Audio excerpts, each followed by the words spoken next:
Welcome to From Vision to Impact, the Thrive Space in Action. Okay, so these webinars are put on by the Survive and Thrive Advocacy Center, or STAC. We are a program. We're located here in North Florida. We assist all survivors of human trafficking and those who are at risk. So if you think about it, that means sex trafficking and labor trafficking, and people who are both sex and labor trafficked.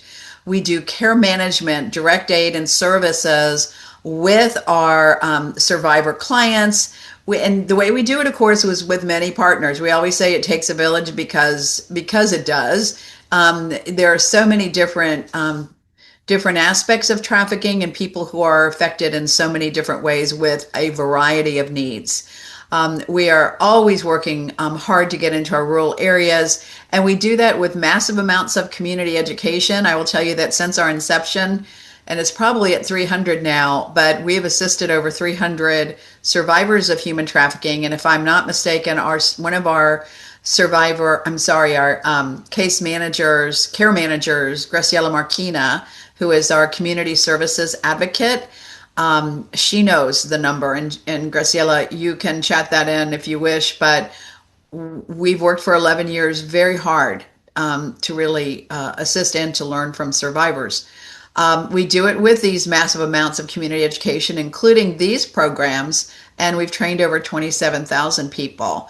We also adapt our trainings to individuals, whether it's like a 211 Big Bend organization, our local homeless shelter, or a property appraiser's office. We've done a variety of trainings depending on who's interested in it and what they want to learn.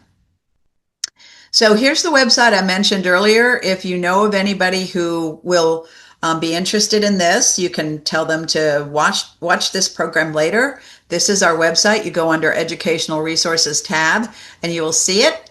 You'll see lots of other stuff. You'll see toolkits. You'll see information about our podcast, which I'm about to tell you. You'll see information about how to work with kids, just a whole panoply for you.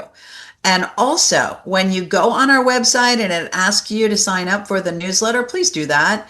That way you'll get notice about all of these programs and other things. Know that too, we curate. In fact, I just put up something that a group I'd never heard of, but came from a very respectable source. There's an upcoming webinar for Black survivors in rural areas on May 28th, which I immediately signed up for because that kind of information is so valuable. So we curate national stuff. We're not sponsoring it. It just looks really good. And I think, and you might find out more and see if it's interesting to you. So that's on our event page. I mentioned the podcast. We do have many episodes up now. One of our podcast interviewees is Jamie Rosseland, who's going to be with you today, and many more survivors. And I hope, Lisa, soon we will have one with you. We've done this by interviewing and talking and really having enlightening conversations with survivors. And I always kind of tell the joke of, I wanted this imagined freedom has to be really short. When you just have like this much space in a podcast icon, I wanted it to say what survivors need us to know, want us to know, so that we're smarter and better. And really, that's what these podcasts are about. They're very positive and forward thinking. So encourage you to check that out. There's the QR code if you're a podcast person, and you can get them wherever you get your podcasts. You can listen to Imagine Freedom.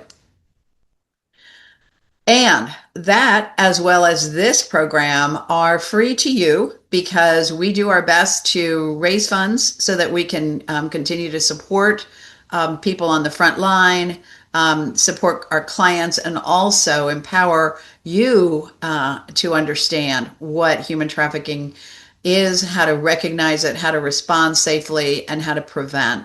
So know that your gifts mean the world to us. So please think about it. There's this QR code. You can go on our website as well. And we so appreciate every gift. Thank you. All right, here are our speakers today. So, Jamie Rosseland. So, I'm going to give you a very brief summary of everyone, and then I'm going to turn it over to Jamie and to Lisa and ask them to expand. So, you're here because you've read their bios on our website, the whole thing, and you know how great they are. But let me just tell you, Jamie has worked with Stack now for, we keep saying 6 years. We have to do the math, Jamie, but it's at least 6 or 7 years. Started off working, doing a webinar, doing one of these is how we started our work together. Jamie has audited Stack's website to make sure it is survivor friendly. She has spoken at numerous events, and Jamie is vital to the work that we do here at Stack. She advises us. We have office hours with Jamie every month. Our staff does. Isn't that a brilliant idea? We sit down and actually process things that are going on in our advocacy work, in our care management work. And Jamie, you're an expert who's helped us in so many ways. So thank you very much for that. And you can read more about all the stuff she does. And she created the website we're about to walk through today with us. And we'll talk more about that.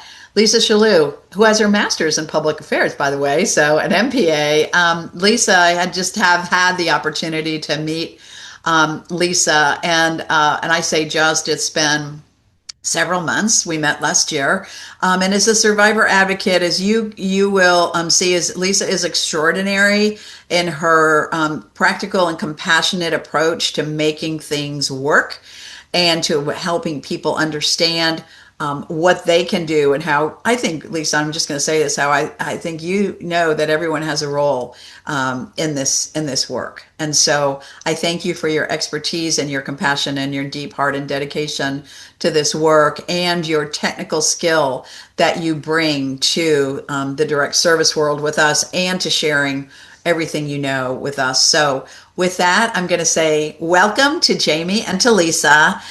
And just let you all know that you're in for a treat today. Again, we will be having this recorded. Jamie is amazing. We already have some kudos coming in from the chat here. And also I want to say about our program today, this is the second time we've done a program on the Thrive Space.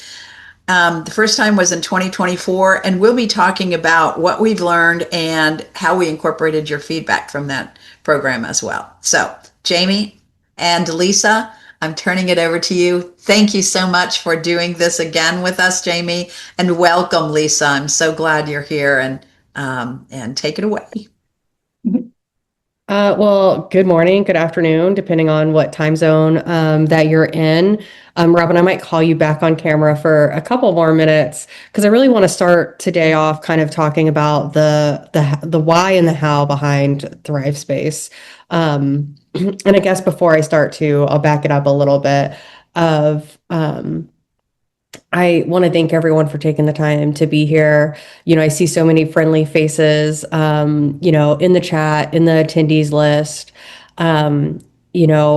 Working in the anti-trafficking movement, you get to start working with people, and colleagues become friends, and people that you just have like good fuzzy feelings to be around. And I feel like in this space today, that's how I'm feeling. With Lisa here by my side, Robin on the screen and across for me, and seeing so many amazing people I get to work with, also in the chat. So Robin, I think it's really important even just to talk about like the how and why of why something like the Thrive Space exists before we even talk about exactly what it is. But I remember working with you, and one of the things I love about working with Stack is, I did this audit of the website, and in that audit, we started talking about, well, what would it look like to have a website that wasn't just that the audience wasn't just wasn't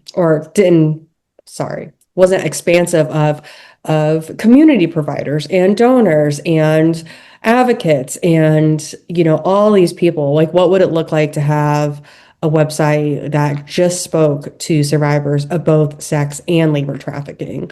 And so Robin and I started brainstorming. We started talking about what this could possibly look like. And I think the biggest thing was Robin was yes, and like, how do we do this? So Robin, I almost feel like I'm the moderator now, but I'd love for you to chat a little bit about, um, yeah, you know, what was it about the idea that you really wanted to get behind? And, um, I'll say it too, like things cost money, like to do these projects, to make a website exist, there's time and effort and dollars behind that. So why was it important for you to invest in this website? Thank you. And thanks for all those kind words. Yes, it was important. And I will tell you the other thing, and you all, if you are in a program, you probably do this. And if you don't, you should, but you should look at your websites and see what the metrics are on engagement. And what I saw on the Stack website, and if you go to it, not now, just pay attention to us, right? But if you go on the Stack website, you'll see two buttons, and one button is of accessing services, and one is for something else. But anyway, the one that said "Get Help," which we changed, Jamie, thanks to you. It's referral and get help, referral for services and get help. Nobody was getting help from us. The Through that the button website, was through the right website. through the website, right? Yeah. Through the website. No one was clicking on that, so we couldn't see that survivors were coming to our website. A lot of people were coming to our website. Don't get me wrong. A lot of you come through our website to register for these events or other events, and just for our blogs and other things. But because we saw that, we said, how do we make it so people who might wonder if they're being trafficked, wonder if they have been exploited in any way for sex or labor or both, how can they have information? And you came forward and you said you'd worked on something like this. And then the other thing that really was exciting to me was nothing like this exists anywhere, as far as we know. A website that you go to that is really by and for survivors only. You don't see a newsletter sign up, and you don't see a donate button, and you see all of these very welcoming messages and just the whole vibe. So it was very exciting. It took us a long time. I think it took us a couple of years, and that's probably part of the reason that we didn't do it faster was the money. We tried to do this with the existing funds that we had, and knowing that we always have a job to educate the community about human trafficking, because only if people are educated can they access services, can they talk to their friends. So if we're not educating, by the way, y'all, I mean, we really do have to do that together, right? So that was why. Long answer, short question. Yeah. I think it's so important that yeah, you value those ideas and thinking through like, you know, maybe something similar exists, but nothing as like survivor driven, like nothing as like comprehensive either. Like I think through like maybe there's websites that are focused on like child sexual assault or, something Mm-hmm. like that. They're speaking to survivors of that Mm-hmm. crime and that victimization. Um, you know, but there's nothing like in the anti-trafficking world that's talking to both sex and labor trafficking victims and survivors, and being really intentional too about even talking through how there's overlap in that quite often. Yeah. So thanks so much for believing in this project. We are on like the Thrive Space 1.0, right? Like we are hopeful to continue building on the website and continue moving forward and continuing to have this be a resource. At this point, I feel like we've talked a lot about what the website is. I think we Let's can, go. yeah, let's take a look at it. Okay. All right. So welcome to the Thrive Space. This is a website that was created for survivors by survivors. And we talked a little bit about how like I was the, architect of the website. And to kind of break that down, Robin has an incredible IT team and a website team who definitely assisted with this process. But when it comes to content, when it comes to graphics, when it comes to like how things, what went where and why, and some of these different features we have, that all came from me. And then it was also sent out to other survivors. They took the time to review it and have feedback, and so their feedback was also incorporated. So I'm one person with lived experience, but I can't speak for the for every survivor voice, and so we wanted to make sure we had that in front of other people. um when building out the Thrive space, it was really important to kind of think through the different stages of change and where people might be when it comes to viewing this website. And so, if you're not familiar with the stages of change, it's a framework for understanding. At the time, it was built for addiction, so understanding how people move through the phases of change when it comes to addiction. So thinking about like pre-contemplation, which is where a person doesn't recognize or acknowledge that there's like a problem or issue. There's contemplation, which is where maybe they're starting to think that maybe there's an issue. There is planning. So now that, excuse me, now that they've thought about the issue, they're thinking through, um, you know, well, if I want to change, what does that actually look like? Um, and then moving into action of actually doing the, work to exit or to get out of the situation, and then maintenance, and then, the possibility of like relapse or reexploitation. And so if you look at the website, we have learn and, underneath these tabs, this is, oh, I didn't mean to actually click that. We're going to go back real quick. There we go. So under Learn, we have, all this information. This is really designed to speak to people who are in pre-contemplation and contemplation. We have Plan, which you're in the preparation, planning, you're in that stage. And so what can you do there? And there's also some like harm reduction stuff in there as well, such as like arrest safety planning. There's Leave, so you're in action. So what does it actually look like to leave? And then there's Thrive. So these are like resources for people who've made it out and are maybe looking to connect to services and resources. For example, on the Thrive link, there's, information about different scholarships that you can apply for if you're a survivor of trafficking. And then we have resources, which contains a bunch of different videos that were curated to help people see their stories, in other people's faces, like for them to be able to watch these videos and be able to connect or identify in that way. Just really trying to consider all the different ways people learn. Some people are going to do great with reading, and some people are going to do better. They're visual. They're going to do better with visual. I'll also say when we were working on building out this website, we wanted to use really plain language. So to account for people, having different abilities, when it comes to English, whether English was their second language or they have limited English proficiency, or, if maybe they only made it to the 8th grade. So She's calling me out. might be calling someone out. So we wanted to have it in really plain language. And so, when we define, exploitation, we use this word, and Graciela is on this call and she really helped out with this one as well. We talked about like exploitation, as like being taken advantage of.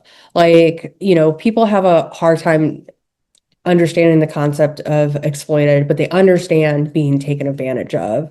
I think another thing that we talked about a lot is when we talk about coercion on the website, we talk about it as manipulation, right? Because coercion is a more difficult concept to wrap your mind around, but you can, like most people can connect with the idea of being manipulated.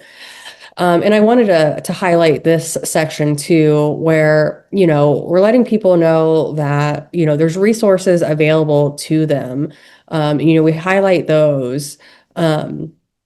And we want people to know, like, if you need us, we're here. There's people here who are ready to answer a phone, and Stack has a warm line. So maybe not, Survive and Thrive Advocacy Center, is the us here.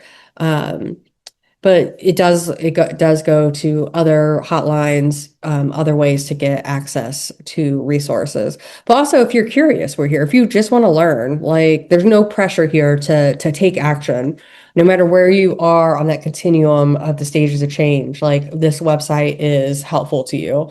Um, you know, this was really important too. We wanted to acknowledge, like, here are the phone numbers you call if you're local to the Tallahassee community, letting people know that this is a warm line, that it's not monitored like a hotline. And then, putting the link to the National Human Trafficking Hotline. But then we also, and I'm going to move something real quick, we also put some information about hotlines here, and I can go to that too, where we're even acknowledging, like, you know, sometimes hotlines aren't the best. You're not going to have the best experience with a hotline. Like, it's going to depend on who answers that call and what resources are available. And you might have to call again, and you might have to, wait for a call back. And so just acknowledging that, like, calling a hotline can be really hard. And we understand that it's not a perfect solution. But when you're creating a website that can be accessed by like anyone in the United States and really anyone worldwide could access this website, that uh, what we can, if you're not local to Tallahassee, we have a national hotline for you. That's, we link to some other resources as well. So just even taking the time to acknowledge hotlines aren't perfect. And just the humanness of that, of we have to pick up a phone and call a stranger, and then tell them, really difficult things about what you've been experiencing. Some of the features of the website that are really important include this quick exit. I'm not going to click it because it's going to take us away, but we have a quick exit. Another thing that we have that I think is really important is these accessibility features. So you can change the contrast, you can highlight links, you can make the text bigger, you can space out the text on the screen. You can pause animations. I don't think we have any animations, but they can be paused if they're there. You can hide images. If you have dyslexia, it will show it in, you can make the cursor larger, right? Like big cursor. You can, highlight different text that you want to read. You can have a reading guide. So all these different accessibility features, are available to anyone who may need that. And then what was really important is, acknowledging that not every victim or survivor is going to be proficient in English. And so having the ability to, change this to other languages. And that doesn't work on the images, but it does work on the rest of the text as well. So it's really important for us to have this be accessible for people with different abilities, people with different English proficiencies. So yeah, I know we're going to hold off on questions for the end, but I think before we kind of move into the next section, I'd welcome any questions or comments kind of on this, or if someone wants to see a particular page, happy to kind of explore it real quick. As you're waiting, I want to also encourage you, whether or not you are a survivor, or if you're just interested in this stages of change model, if you want to ramp up your own understanding of just the whole range of that, I guess, human trafficking, what is a motivating factor? What are some vulnerabilities? What are some ideas that can just help you be a smarter, better person?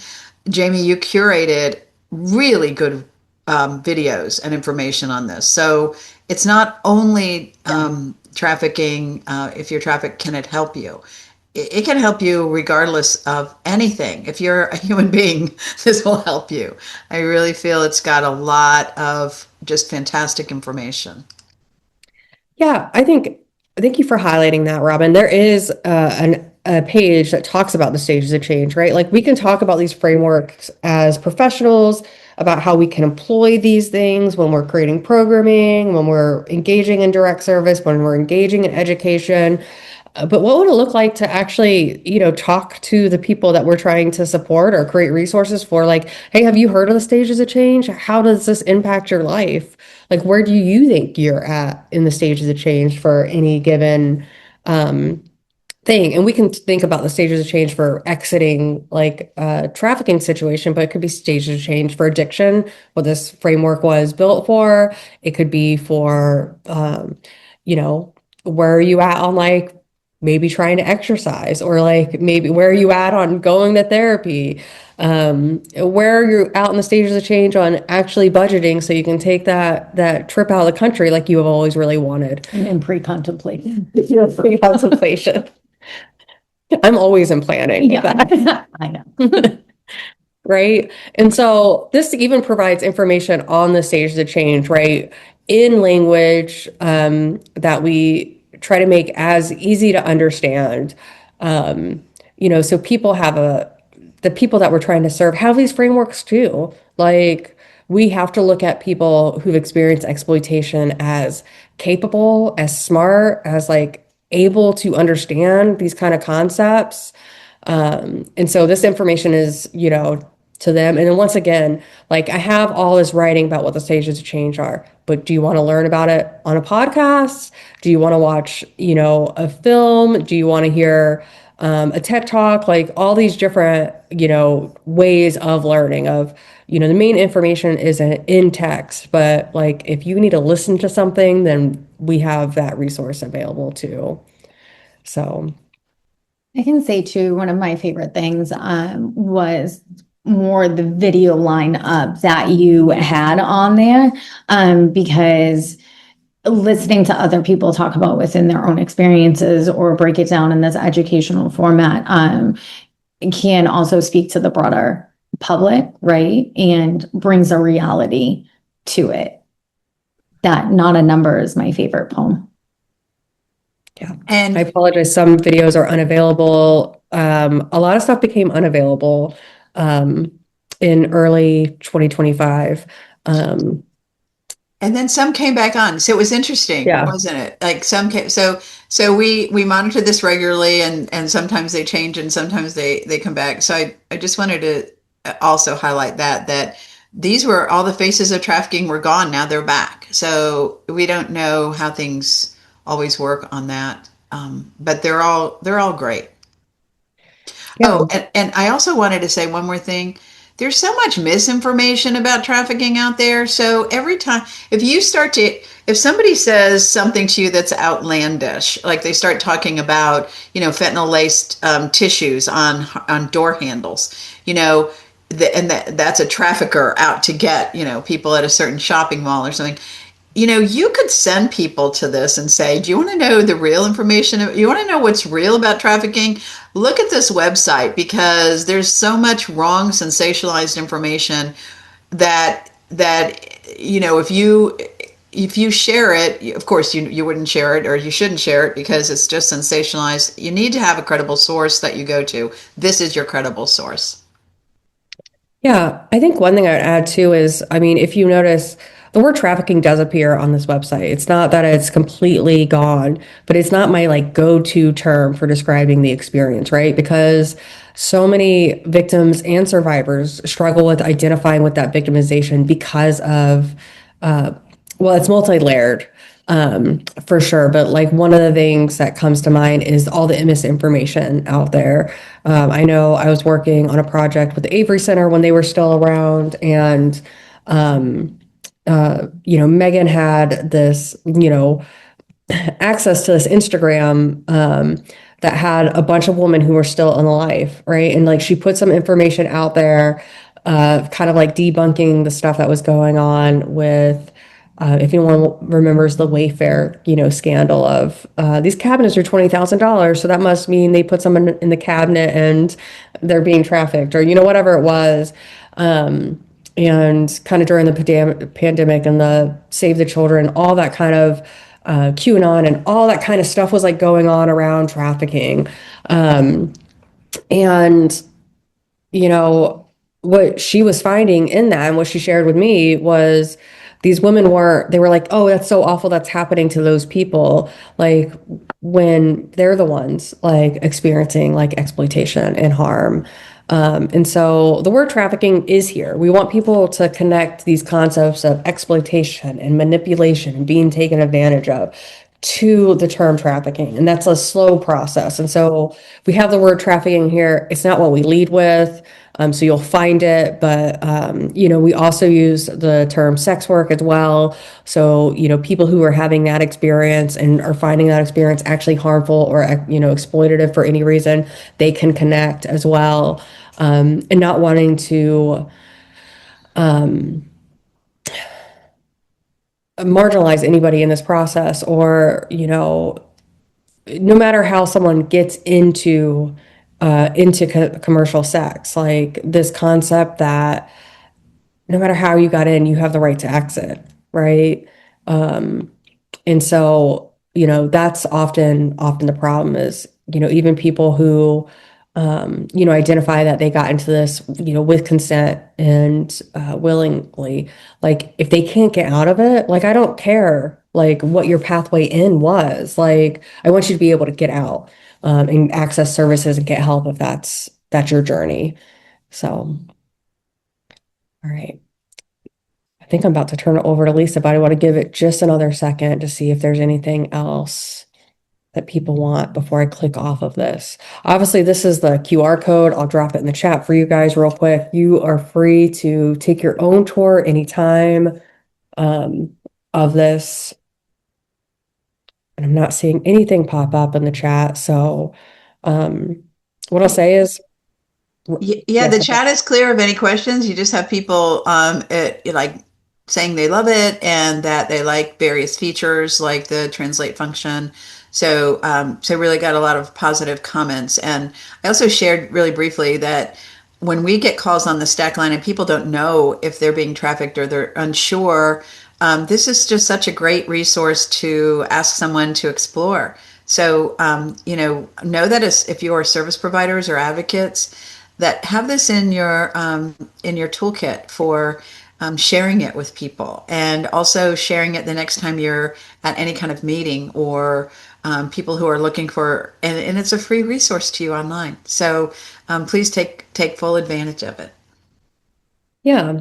And so, we created this website and, it exists as a resource and we have ways with Stack how we use it. And we have plans, right? And like going after some funding, and we have some different things that we want to be able to do with this moving forward, including some like digital outreach and some, campaigns.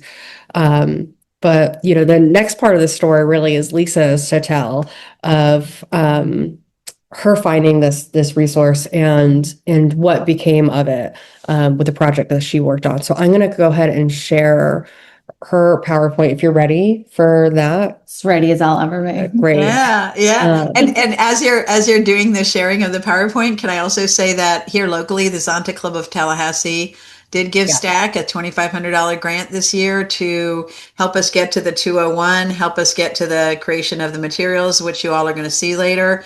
So know that too. You can use some of these materials, and we've had great help from our Zonta Club of Tallahassee. If anybody knows Zonta, please check into that in your local community. They are wonderful supporters of this kind of work. That's great. I'm actually going to cut Lisa off real quick because you reminded me, Robin, we do have materials to share. Yes. We got them just in time for this webinar. And so if you are interested, and I'll drop this link into the chat as well. These are not on the Thrive Space, and I think we'll continue to have a discussion on whether they should be on the Thrive Space or not. But they are on Stack's website. If you want to learn more about Thrive Space and you forget the URL for any reason, or you type in, the thrivespace.com, or you type in thrivespace.org, you forget the V, right? Like you can come to Stack's website and it'll direct you to the Thrive Space website.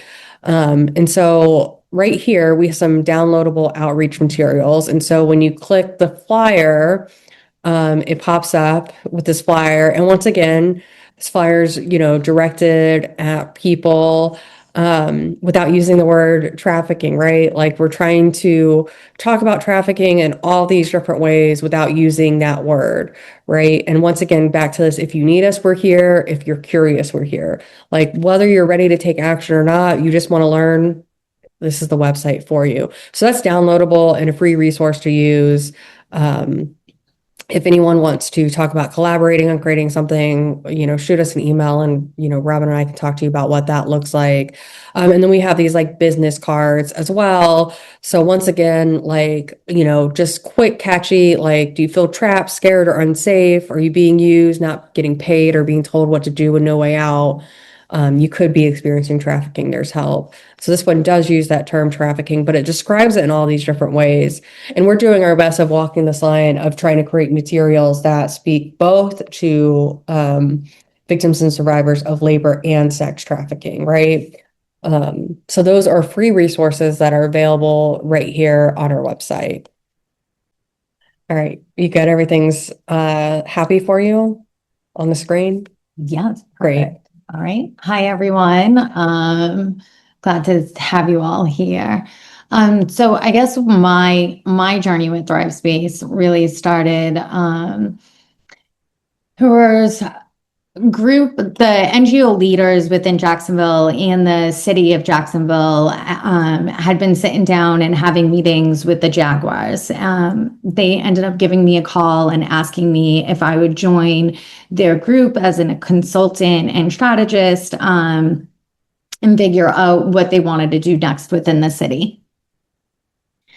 So my first ask was if we could actually change the signs within the stadium. Many of us don't recognize ourselves as being exploited, and we have a lot of signs up, see something, say something, or somebody tied up.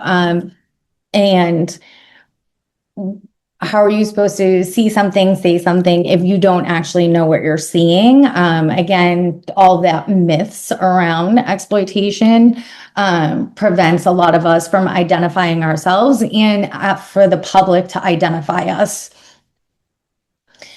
So with that, the JAG said that they were willing to do a sign. So then I immediately asked, can we also do a demand sign? Sports is a really good place to really address that side of exploitation and how demand can often, they don't always know how they're also unintentionally feeding exploitation. And the Jaguar said yes.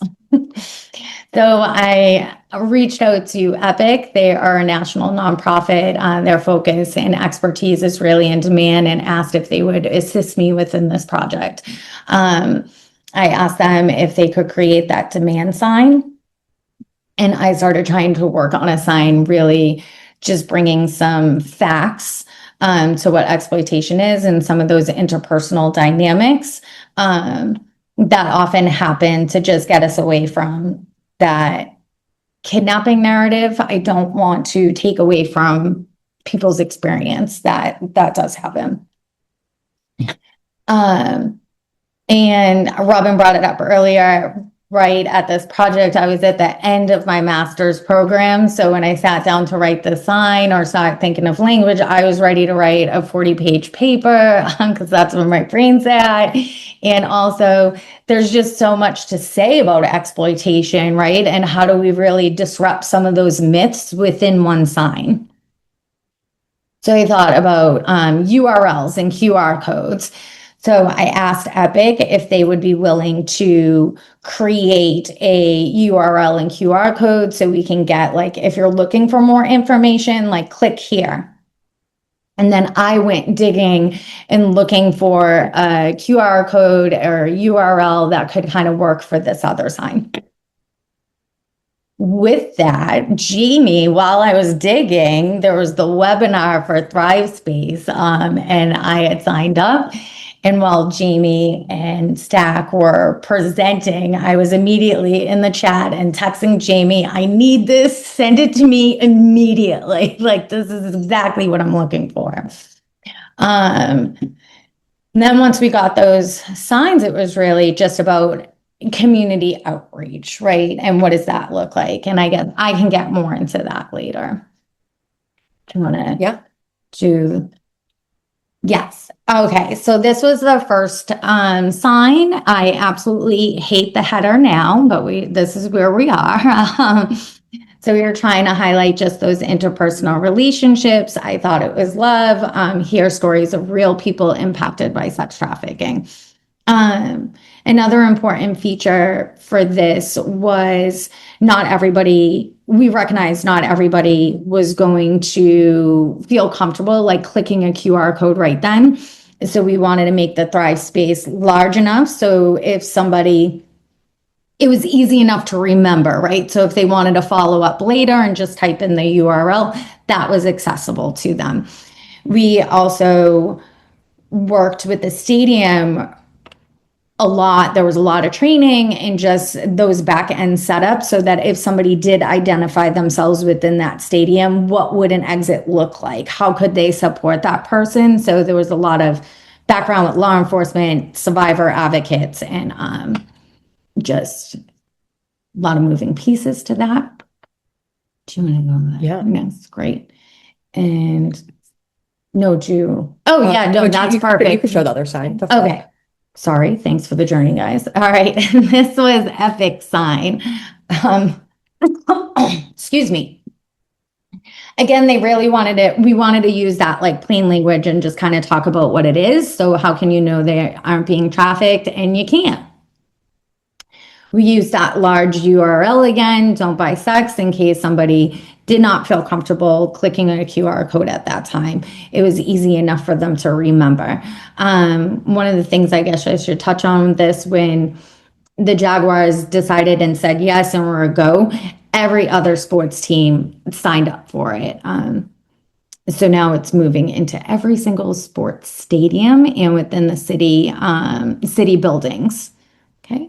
The one thing I would add really quick, and I know you're going to talk about this later too, this is what on both of the signs as well, is you're having, because, the Thrive Space and don'tbuysex.com, that's, those resources are for, that warm line goes to someone in Tallahassee, right? Like the don'tbuysex.com, those guys are in, Oregon and Orlando. And so the signs also include, our local women's center, Jax, their hotline. They partnered and agreed to be that hotline. It includes the Florida human trafficking hotline, and making sure, people know this is law enforcement that they're calling. And then, I think the sign also references like, hey, if because these were placed in women's bathrooms and men's bathrooms. And so also recognizing that it's not just women who are trafficked, it can also be men. So making sure the messaging is there to lead, potentially male victims and survivors to the Thrive Space as well. So thank you. Yeah. Okay. There are a million layers to this. So with that, once the signs, I wanted to work on looking at engagement data, right? There's a lot of signs that go up everywhere about everything. But is there a way for us to track how engagement with signs and where signs are placed, which create the most engagement? For this first pilot phase, we only looked at tracking Thrive Space, so that first sign with the statistical data. And from that, what we learned across 9 games, we had 209 unique individuals engaged and 246 total visits. And so what that means is 37 people returned. They visited and decided to come back. Of that, 71 had deeper engagement. And it talks about that more on the next slide, what deeper engagement actually looks like. So roughly 1 in 3 users returned. They read more or explored resources, right? So they kept clicking and going through Thrive Space. Another key piece, what we ended up learning with the engagement, Epic, Brian Rossi, who is just absolutely amazing and is our partner that lives here in Florida and was the partner with the Epic project within all of this. When the signs went up and we were doing community outreach, he really took it upon himself to walk that entire stadium, to see where the signs were placed, to see if they were getting any engagement. And he talked about a few times while he was going through, he would try and click the signs to see if he could get other people engaged. But some of them at first were on like bathroom doors, like the entry and exit. And he's like texting me. He goes, people are just yelling at me to get out of the way. And I'm like, well, yeah, you're in the way. So, but with that approach, we were really able to refine like where they should be placed and able to follow up with security and the JAGs and say, you know, can we work on different placement and can we start putting them on the back of restroom stalls just to see what happens there. And then we have a fancy little chart for you to look at. On what that looks like. So I didn't get into the weeds of the community outreach. We'll talk about that in a second. But so this was across 9 games. And what you can see in the purple is days that the signs went up and we did community outreach, boots on the ground, survivor led.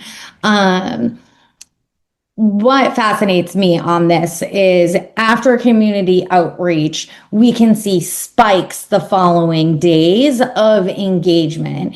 And then right there where you see in November is right when Brian and I advocated for those the back of the restroom stalls installation. And that's when we have the highest spike right there, 11-16. And the chart, when it shows 111, is because the Jags made it 1 game to playoffs. So that was very exciting. That was the highest engagement day. So what that tells me personally is that privacy really drove engagement.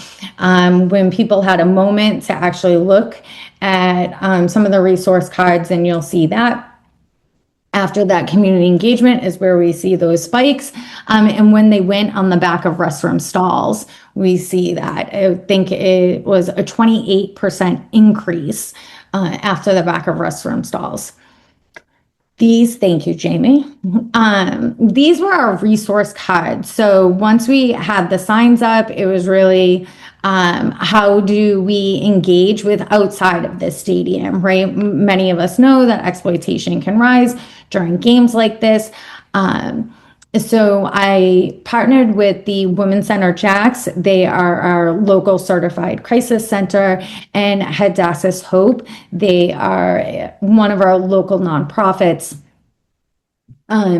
It was important using that stages of change model, right? I wanted people to have access if you needed that 24/7 crisis support, and whether that be medical, right, court advocacy, education, all those pieces. And then with Hadassah's Hope partner, they're able to meet people. If you don't need that 24/7 crisis or support at the moment, maybe you're not ready to exit right now. Maybe you want to work on different pieces, right? Hadassah's Hope can meet you where you're at with that. So when we're creating this sign, we targeted, these little resource cards, we targeted the parking lots in some of the more well-known areas within Jacksonville. And this was just boots on the ground, survivor led, and with some of the Hadassah's Hope and Women's Center Jacks volunteers. I did not take their volunteers with me to some of the higher known areas of exploitation. Those were strictly survivors. With this, I didn't want to use the word trafficking or exploitation or anything like that. This was just about community outreach and letting you know that there were resources available in the area, and listing what some of those are. And then again, utilizing that QR code Thrive Space.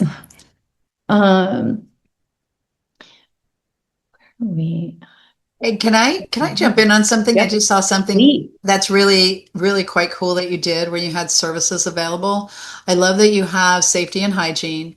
I love that you mentioned criminal justice navigation, really acknowledging that forced criminality is so closely linked to it is a form of labor trafficking, as we know, but that you've got that being something that again, people who contact the helpers can have access to. So it's really again very welcoming and very down to earth, realistic as to what people are looking for and might need. Well, I was trying to really support that whole person support and whatever that might look like, right? I know in the bio, I've done the 20 years of direct service and worked crisis hotlines for a really long time. Jamie and I have worked at orgs with crisis hotlines. And a lot of times when you're answering that hotline, it's not always a crisis, right? Like it might be looking for more information. And how do we support that too? Because that's really important. So thank you, Robin. Oh, I didn't realize we put this one up. Okay, so with this, again, I talked about it a little bit before. It was really important that we had an actual response system in place. Jamie highlighted sometimes hotlines are great, but they can be difficult to navigate for their own reasons sometimes. And that was part of getting that local support hotline. And then it took almost a year and a half before ever actually putting a sign up, because I wanted to be really intentional that if somebody did actually reach out, that we had a city community wide response to assist with that. Doing that, of course, meant I needed 1 million people to the table, right? So I had to call hospital support, education support. I partnered with the Federal Department of Transportation, right? Can we get rail and air anywhere across the country, just in case, right? I wanted to make sure that we filled every single gap for a just in case. And with that, the signs went up 921 and 922. A mother actively exiting contacted us with their child, and within 24 hours, we were able to get a placement secured out of state for a family safe home, and that was really thanks in partnership with the nonprofits, our survivor leaders, the Department of Transportation, that we were able to organize it and get them the assistance that they were asking for. I think that's all we have for your slides. I think so. Yeah. Does anybody have questions, comments? Oh, no, we had one more within using I drag Epic and ThriveSpace, I guess, to everything. So Catholic Charities contacted me and asked me, they were doing a campaign, and they were doing a sticker campaign on HD. And I asked them to also utilize ThriveSpace within their sticker campaign. So they have started doing that. Hadassah's Hope also does digital online outreach. We also use them for the community outreach with this. And when Hadassah's Hope does that online outreach, oftentimes it's still using that stages of change framework, right? Like, hey, we're here. And if people decide that like they don't want to talk with them, they will leave them with ThriveSpace. So that way they can still follow up with anything afterwards. So that is just one way, I guess, that we could use ThriveSpace. Before we kind of get into like kind of conversations around like how can you implement and use this like in your communities, because I saw some of that come up in the chat. And I think people immediately are like, we need to get this everywhere. We need to get posters like this all over the place. I want you guys to hear that it took probably 18 months to 2 years for ThriveSpace to get from concept, into, live launched website.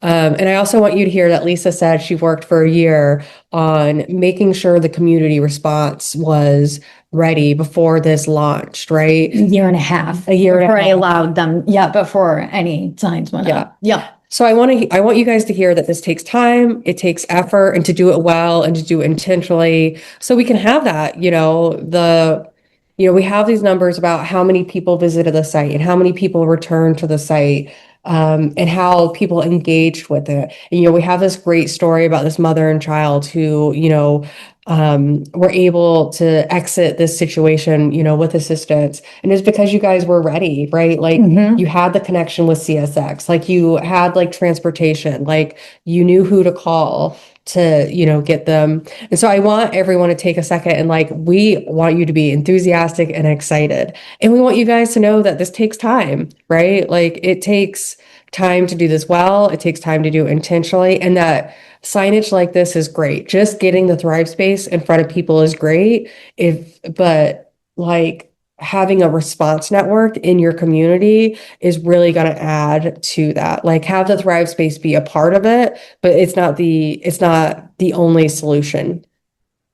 Absolutely. And it goes back to that whole concept of it takes a village. So you may be responding to Evelyn, who said, can we have signage at the Speedway in Daytona Beach during race weeks? Like that would be awesome, right?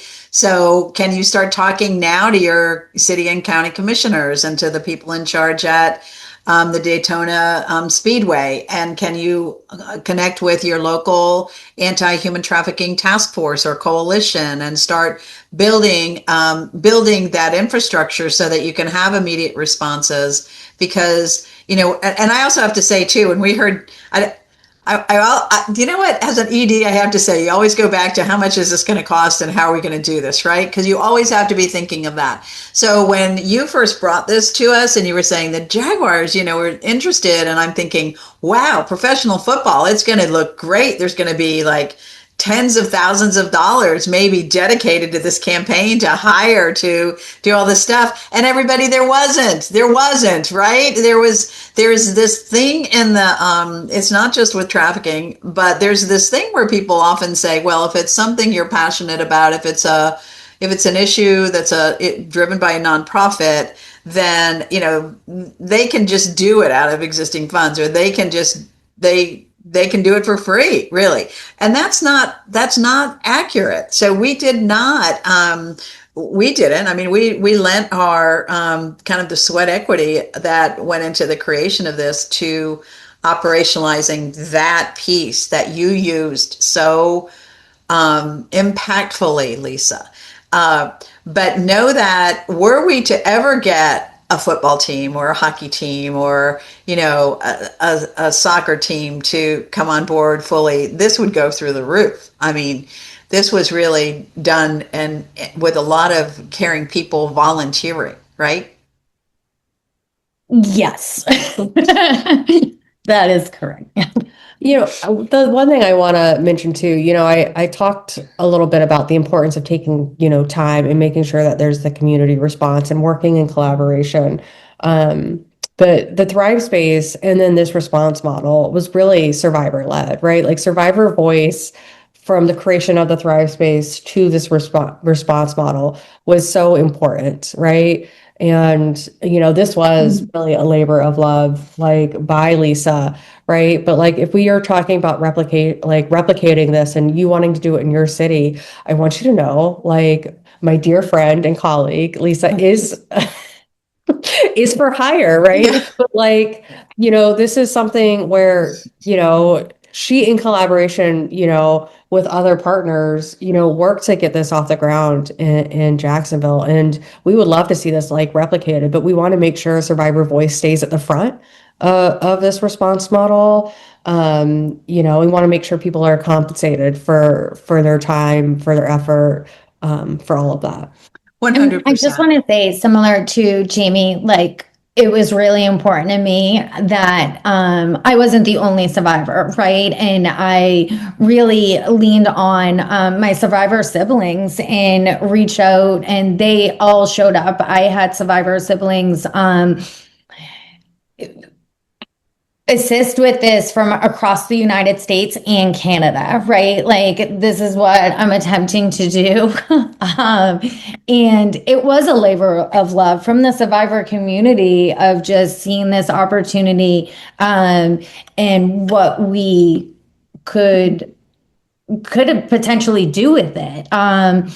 So while it was extremely survivor led, I do always say that it also was because a village and a community allowed me to keep on. Can I do this? Can I do this? Can I do this? And they kept saying yes, right? And they didn't always know why they were saying yes. I was like, I just need you to do this, and they went, and we were able to build something incredible. And we're still going here in Jacksonville. We're making a 24/7 hospital-based model. So if somebody's identified or identifies themselves, we can get 3 days within that hospital while we build out those resources.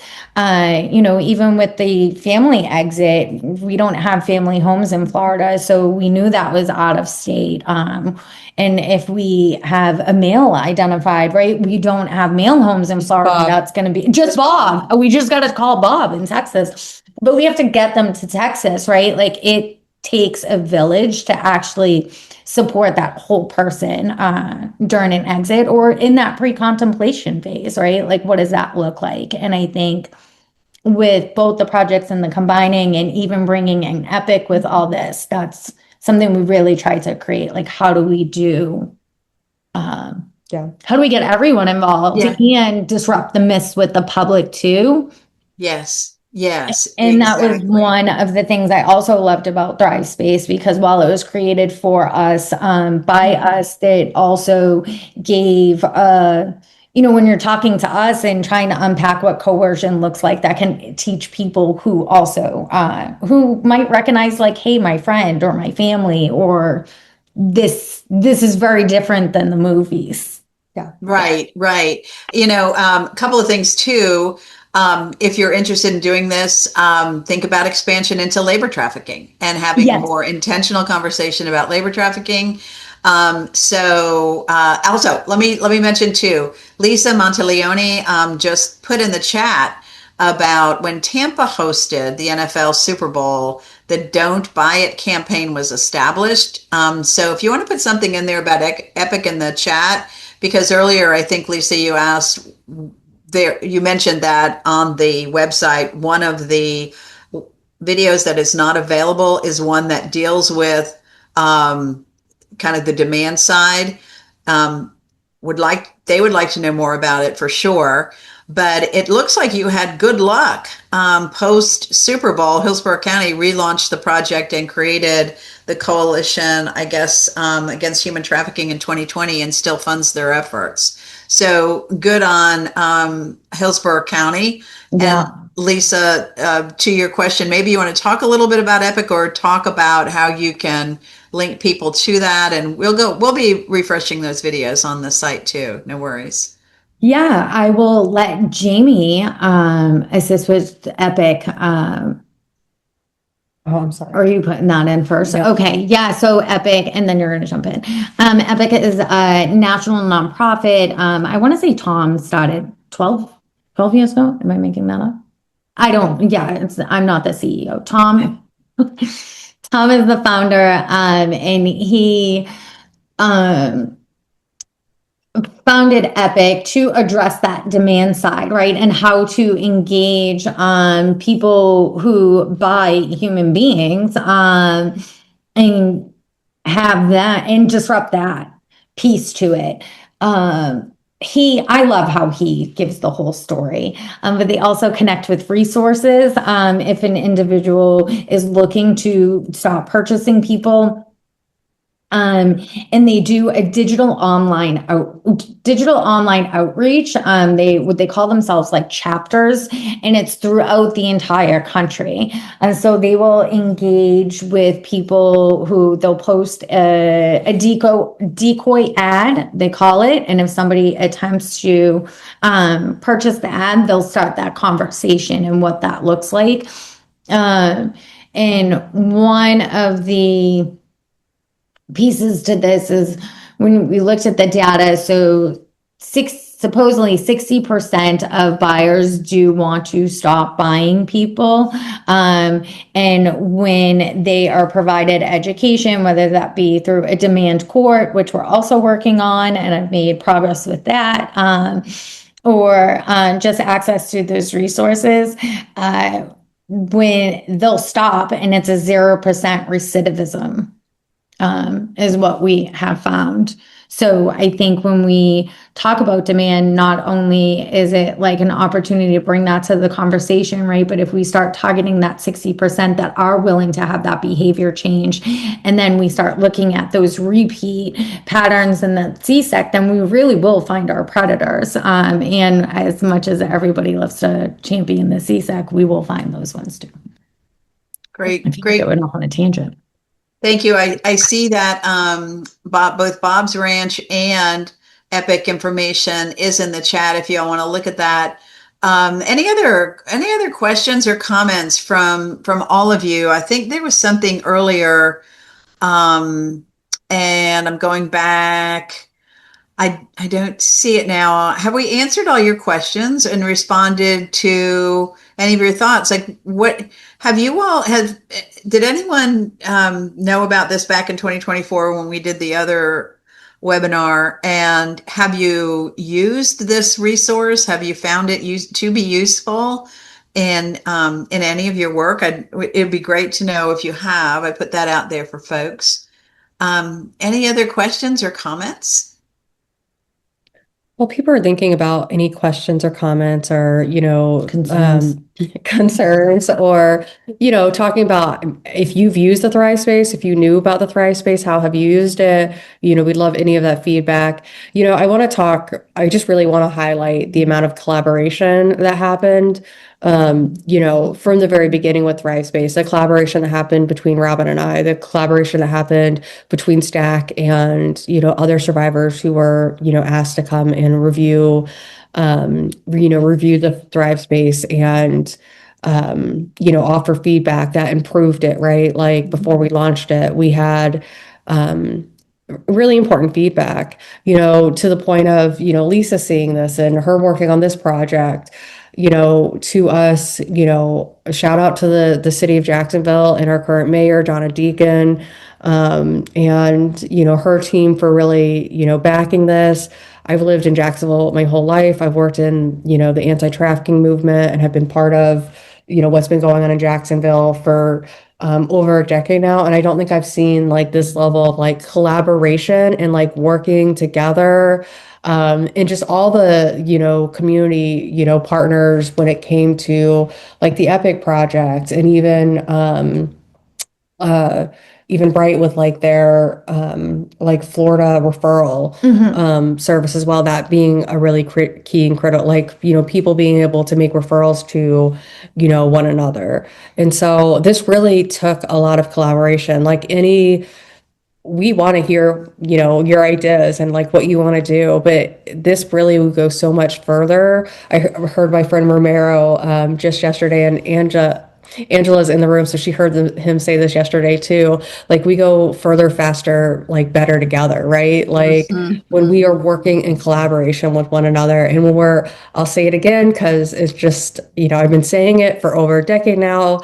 I feel like one day I won't have to keep saying this, but like, making sure survivors are leading this and are compensated for their time is also just such a, key to this moving forward and moving successfully. I do also, while we're talking about that collaboration, I didn't necessarily mean to leave it out, but it was definitely that collaboration, survivors, the advocates, the nonprofits, but the way the Jacksonville Sheriff's Office, Northeast Florida's Intercept Task Force, even St. John's Sheriff's Office really took to this too. It was a full systems, right, collaboration of how can we do this as a community. So I have to give my shout out to Lieutenant Napoli. Yeah. And thank you for bringing that up too, because yes, if survivors come forward, then traffickers could be exposed, which then is going to trigger all of that involvement of the criminal justice system. And so even talking to Jacksonville area legal services and everyone that this is happening, because if you build it, they will come. We know this issue is out there. We know people have been affected. You might get people who were trafficked 5 or 10 years ago, just now knowing, okay, this was me and I can get help now. I'm dealing with the trauma that I still am experiencing. So And Robin, you were calling out Jala, like Jack's area legally. Oh, sorry. No, great. Unofficially, Berlani and I also trained around the same time. Jala got trained at the same time. Okay. So All it is right. about making sure all the partners have the information. So yeah. I was there too. Yeah. See, that's great. So that's what we have to do. I mean, it sounds so hackneyed to say it takes a village, but it truly does. And I'll also say this, and let me make an offer to everyone. If you do want to work with us on this project to help get it into your community, Carol said, this is excellent. We're forming a trafficking task force, and it's been a wealth of information. Great, Carol. If you want to be in touch with us, please do. I put my contact information in there. Jamie and Lisa, if you want to put your contact information in the chat as well, that would be great. So people can connect up with you to find out why and how. I will also say, if you do want to use this, please connect with us and let's make sure. So if you put a poster up and all of a sudden Stack is getting, dozens of calls on a Saturday night because you've put it up in a roller rink or something, we want to know about that. Just give us a heads up as to how it's going all the time. We're happy to partner with you, and you have full permission to do it. We would just like to be acknowledged in that as you go forward with it. But I think that these the help being available on the ground is super important. So we're that for the community here in North Florida. You do it in Daytona, Evelyn. Please, connect up with your folks there so we can have that shared. The one thing I would add too, like in partnership with us, like talk to us, because you could throw QR codes up, but like, are you tracking that data, right? Like, and we can track things on the back end of our website as well. And so, like I said, this is a resource, like we put it out into the world. And, I think Taylor Swift said it in an interview recently, like you create something and you just have to let it go be what it's going to be. But if you work with us too, we can talk to you about how are you going to collect data for this project? What's that going to look like? So that you can have those engagement numbers at the end of this. Talk to Stack, talk to Lisa, don't feel like you have to reinvent the wheel. We already know some of the hang-ups and the hiccups. Like you don't necessarily have to try to figure that out for yourself. We've done the pivots, the painful pivots. The pivots. Lessons have been learned. I was going to say, I think we have another giant focus group here, Jamie, when it comes to looking at the Thrive Space. So let's put out a plea to everyone. You've now, if you didn't get it before, you got it today. If you're looking at the Thrive Space and you're thinking, gosh, you should have this thing that's not there, you should talk about this information. If you've got more resources on labor trafficking, please send them our way, because we want to build this out and we want to make sure that it is appropriate for everyone who's a survivor or who might have been trafficked, or who can help someone get out of a situation where they're vulnerable. If you come across videos that you think, hey, this is done, things are happening all the time. You might see a new TED Talk again, that is more relevant to today. We learned in January how, for example, when kids are online, they are getting groomed and trafficked within hours, right? When they're doing their games, when they're gaming online. It used to be, in my mind, it was a number of days or weeks, even, as a slow process of grooming happened. Now we're learning it's happening instantaneously almost. So you have new information that you think we should have up on the Thrive Space, please share that with us and let us get to our 2.0 version. If you want to apply for grants or you want us to write a letter of explanation or support about this website, please let us do that, and let's collaborate with you on that. Also, Jamie, I want to just reemphasize what we've said so many times, is that in our budget, we have a line called Survivor Engagement and Support. I mean, it's absolutely intentional that our board of directors wants to engage with survivors directly and to pay them for their expertise. You can tell Jamie is brilliant in all these ways. She's a great editor. Jamie does our newsletter, by the way. So if you're not getting our newsletter, you are missing out. So please go on the website so you can see it. But hiring people with lived experience, survivors, is really the only way you can stay authentic to this work. It just is. So you can do it. Talk to your boards of directors, talk to your, local county commissioners and everybody else about what survivor engagement must look like for your work to be grounded. And you'll be happy I said that. Trust me. Anyway. Okay. What do we have otherwise in terms of the chat? And we have people saying information was excellent. I'll be sharing with child welfare professionals. Please do. Thank you. I also, everybody, I put the evaluation link in the chat. Please do that. For our last program last month, we had 76 respondents, which blew my mind. Wow. And I really, really, really will just beg you to take 5 minutes and do the evaluation. It means the world to us. We want to hear what we can do better all the time. And there's not a blank for this, which I think I need to add to it, that says, what else would you like to hear about? What other ideas do you have for Third Fridays? I would like to learn more about Taylor Swift because Dr. Marianne, she's in here. I saw her and she brought up a Taylor Swift analogy last week. And then you did one, and both of you, I'm like, I don't know enough about Taylor Swift, and she keeps coming up. So I need to figure out what everybody's talking about.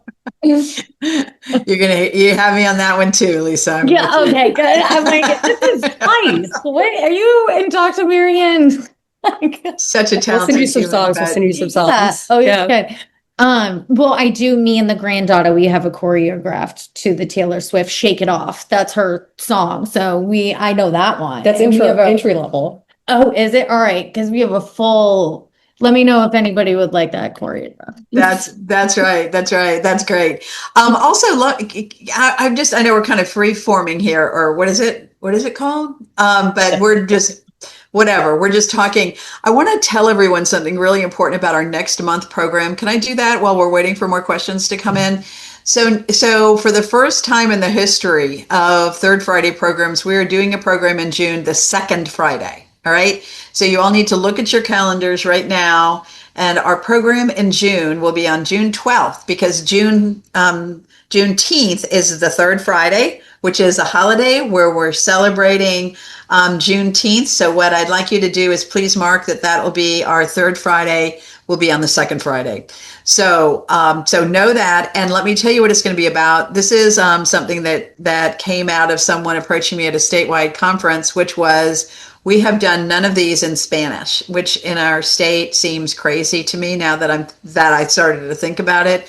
So we will be doing a Human Trafficking 101, totally in Spanish. We'll have English subtitles.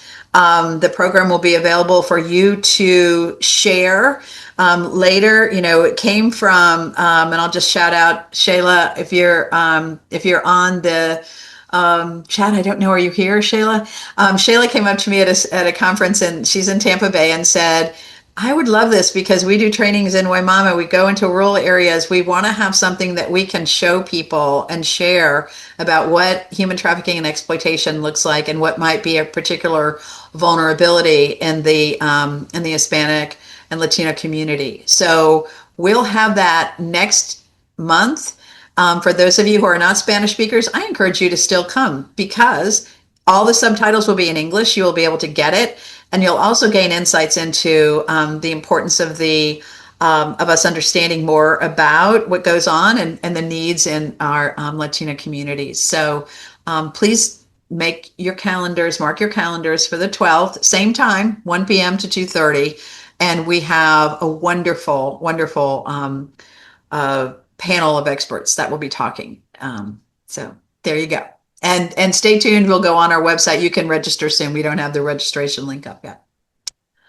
Okay. Robin, I just want to say thank you so much for all you do, for the way you support survivors and elevate our voices. Really appreciate you, and really appreciate everyone coming today to learn, to hear a little bit about like the journey and, how the Thrive space has evolved, like where it's gone as it's growing up. and all of that. So thank you so much for everyone who came today. And thanks, Lisa, for being by my side today. Thanks for holding my hand. I Yeah. appreciate all of you. Thank you so much. And thank you, Robin. Thank you. And hearts and gratitude to you, Jamie, and you, Lisa, for all your work in preparing this, for all the work you did in Jax. And you can see, I think that we've shared it with a lot of people. There's tons of information that's gone out to the world. So thank you, everyone. Have an excellent weekend. Have a wonderful time until we meet again on the second Friday in June. All right. And I think that's it. We've got claps and we've got lots of love coming our way, everybody. Okay. Thank you all.